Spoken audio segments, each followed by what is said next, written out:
Demain, la fête de la Pentecôte, une fête chrétienne qui célèbre le jour où 120 disciples de Jésus ont reçu l'Esprit Saint. Quelle est la signification de cette célébration? Quelques responsables d'église nous en parlent dans cette édition. Et puis, amélioration des productions agricoles, la CIPI Bénin a procédé ce vendredi 26 mai au siège de la Société nationale de mécanisation agricole, AWIDA, à la remise de kits de tracteurs aux producteurs agricoles. Une initiative qui s'inscrit dans le programme de mécanisation agricole au Bénin.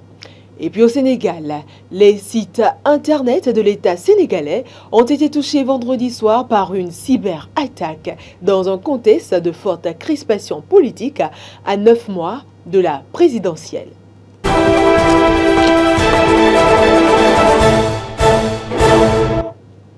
Mesdames et messieurs, bonsoir à tous et merci de nous préférer pour vous informer. Je l'annonçais en titre, les chrétiens célèbrent demain dimanche 28 mai la fête de la Pentecôte. Que ce soit chez les célestes ou les évangéliques, cette célébration qui commémore la descente de l'Esprit Saint est d'une grande importance pour le chrétien. Écoutons quelques responsables de l'Église du christianisme céleste et celle des Assemblées de Dieu au micro de Arthur Wendo.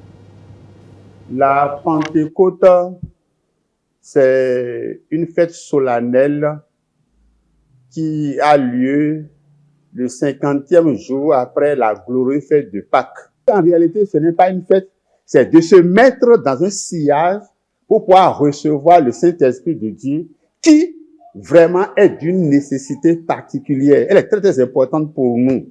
Sans l'Esprit Saint de Dieu, on ne peut rien faire. On est voué à l'échec. Donc c'est lui qui nous permet de faire œuvre utile toute la vie durant. Et principalement pour l'église du christianisme céleste, c'est une église d'action. Et l'action, c'est le Saint-Esprit de Dieu. Un chrétien et un chrétien céleste, il a été donné au pasteur prophète, avec respect, le fondateur de l'église, de rester dans le jardin de prière, communément appelé le Zumbomé. Mais le chrétien céleste ne doit pas se rendre dans la brousse ni à la plage. Parce que le Christ, quand il est monté vers le Père, ses disciples étaient rassemblés à Jérusalem dans la chambre haute. Mais nous, étant chrétiens célestes, on a le parvis qu'on appelle le Zumbomé. Et c'est le lieu de prière. Pour la Pentecôte, premièrement, il faut être sanctifié. Il faut être en commun accord. Laisser les querelles, les jalousies, les animosités et consorts.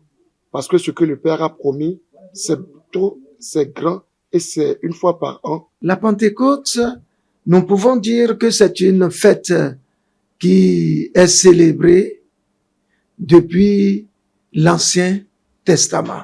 Cette fête de la Pentecôte, c'est à cette fête-là que Dieu a choisi d'accomplir la promesse de la descente du Saint-Esprit.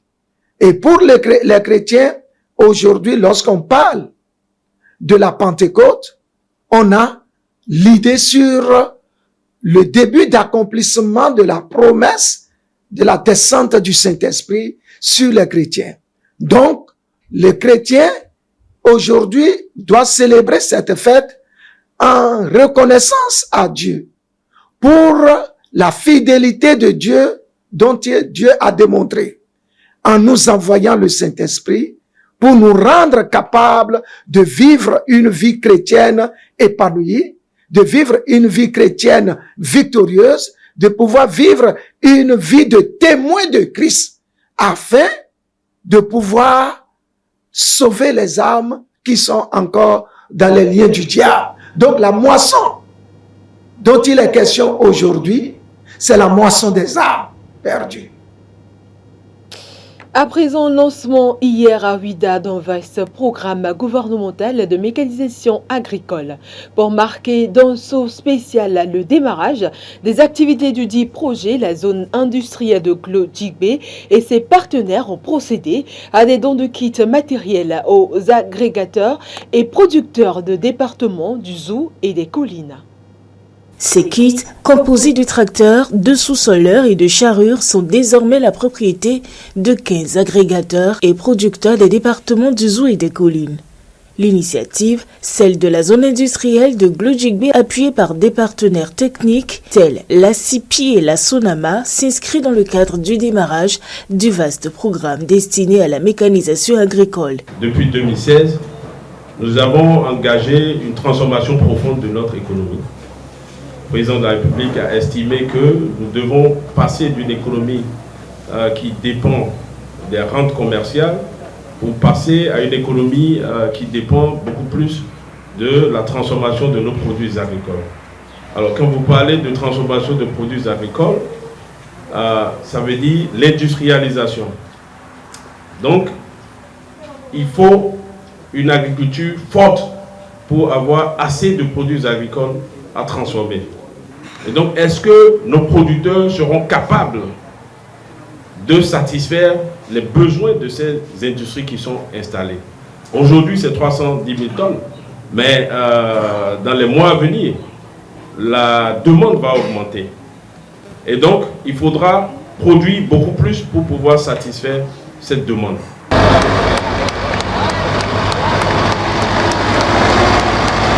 Nous sommes ici aujourd'hui parce que, comme vous le savez si bien, nous avons des industries qui sont installées dans la zone industrielle de Glodjigbe. Et ce sont des industries qui sont dans la transformation des produits agricoles. Et donc le rôle de la CIPI est aussi d'approvisionner ces industries en produits agricoles parce que nous leur garantissons ces matières premières quand nous signons des contrats de réservation avec ces industriels. Un suivi méthodique est aussi fait par les partenaires pour un bon usage des kits dans le but de l'atteinte des objectifs fixés. Au-delà de la mise à disposition des machines à la Sonama, nous avons un accompagnement complet avec un suivi sur le terrain. Déjà, on leur a fait une formation ici. Et après la formation, quand ils vont commencer par utiliser les machines sur le terrain, on a des techniciens que nous appelons des agro-équipementiers qui vont les suivre de façon individuelle. Et au-delà de ça, nous avons un système de GPS sur les tracteurs qui nous permet de voir l'activité du tracteur au jour le jour et de produire des rapports à l'endroit de la CIPI. Les bénéficiaires, bien conscients du défi qui leur est lancé, rassurent d'un travail de qualité. Nous sommes vraiment contents de recevoir ces kits et ces tracteurs et nous promettons en faire bon usage pour que CIPI en bénéficie et que la population béninoise aussi en tire profit. C'est en 2016 que le gouvernement, à travers le projet GDIZ, a annoncé le programme de mécanisation agricole. À présent, la population de Calavi-Zopa est confrontée depuis quelques mois à plusieurs cas de vol de câbles électriques de la SB2E.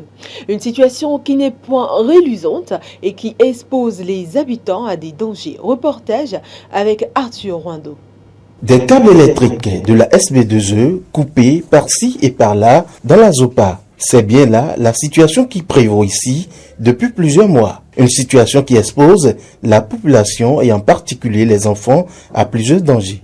Vous voyez, cette situation que nous vivons, c'est depuis près d'1 an. Parce que après l'extension de la SB2E, c'est avec désarroi que nous avons eu à faire le constat. Parce que des vifs d'individus, dans la nuit, je vais dire, parce qu'ils ne font pas l'opération dans la journée. C'est dans la nuit, ils viennent et ils coupent ces fils-là. Vous voyez où je me trouve? C'est devant un ménage. La chance qu'ils avaient, c'est que le fil qui passe devant eux est resté là. Sinon, des années, ils n'auront pas le courant. Vous voyez le fil qui est par terre là. Il y a des enfants là, c'est exposer la vie des enfants. Vraiment, nous vivons une situation vraiment un peu délicate. Ils ont coupé les fils électriques, mais on appelle les autorités, on a dit partout, mais pas de réaction. Alors que nous avons des enfants ici, les enfants sont exposés. Le courant est là, les gens saclent ici, les gens sont en train de semer là, vraiment on est exposés. Malgré les nombreuses démarches à l'endroit de la Société béninoise d'énergie électrique, cet homme, Samson Dansou, à l'état civil, la quarantaine environ, n'a point obtenu gain de cause. Nous avons eu à dénoncer cela. Ce qui me fait le plus mal, c'est que je suis allé à la SB2E plusieurs fois dénoncer cela. Mais aucun agent de la SB2E n'est venu voir d'abord, constater, est-ce que c'est vrai ce que je suis en train de dire ou c'est faux. C'est ce que j'ai le plus déploré dans cette situation. Or, ils sont là chaque fin du mois, on nous parle d'entretien. entretien. Et ça aussi, ça fait partie de l'entretien. Où la brousse a envahi le fil qui est par terre là.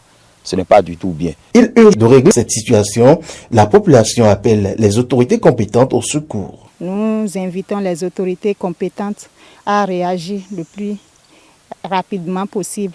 J'aimerais demander, enfin, pour vous dire à nos autorités, que quand nous dénonçons des faits, qu'ils se déplacent et qu'ils viennent voir ce que nous sommes en train de dénoncer. Car s'ils prouvent que ce que nous disons c'est vrai ou bien c'est faux, ils doivent venir pour voir. Il faut rappeler que depuis quelque temps, Calavi est devenu la cible de plusieurs cas de vol. Cela devrait inquiéter.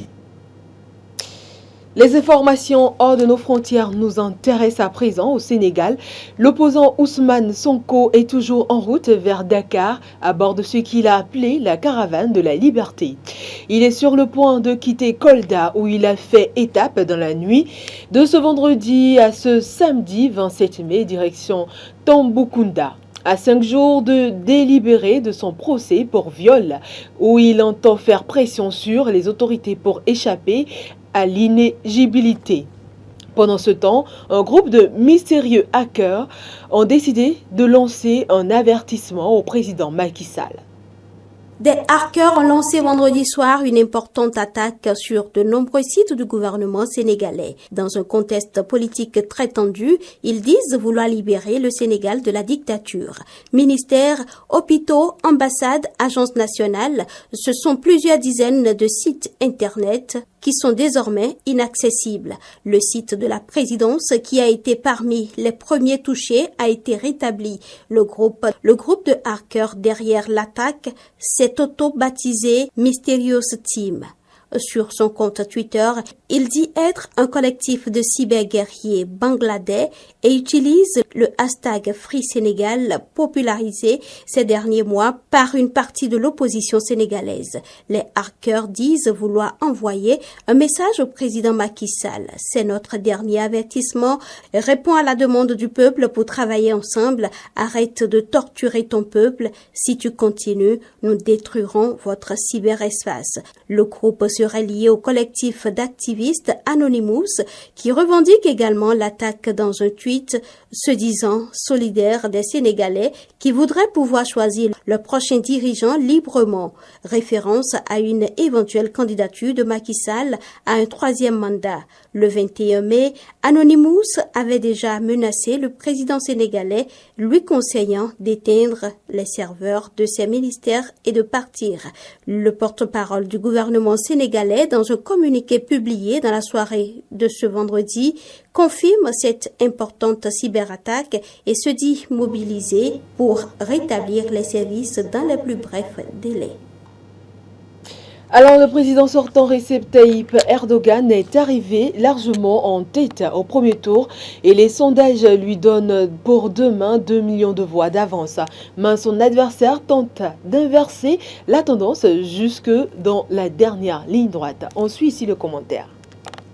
La Turquie s'apprête à un second tour inédit dimanche 28 mai pour élire son président au thème d'une campagne amère, emplie de promesses et d'anathèmes jetés par les deux camps contre les Kurdes et les réfugiés syriens. Pour ce nouveau face-à-face, Recep Tayyip Erdogan part après le premier tour avec une avance de 5 points sur son rival.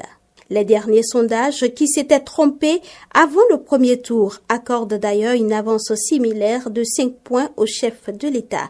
En dépit de cette arithmétique a priori favorable au président au pouvoir depuis 20 ans, reste une inconnue. Les 8,3 millions de voix qui ne sont pas exprimées lors du premier tour malgré une participation de 87%.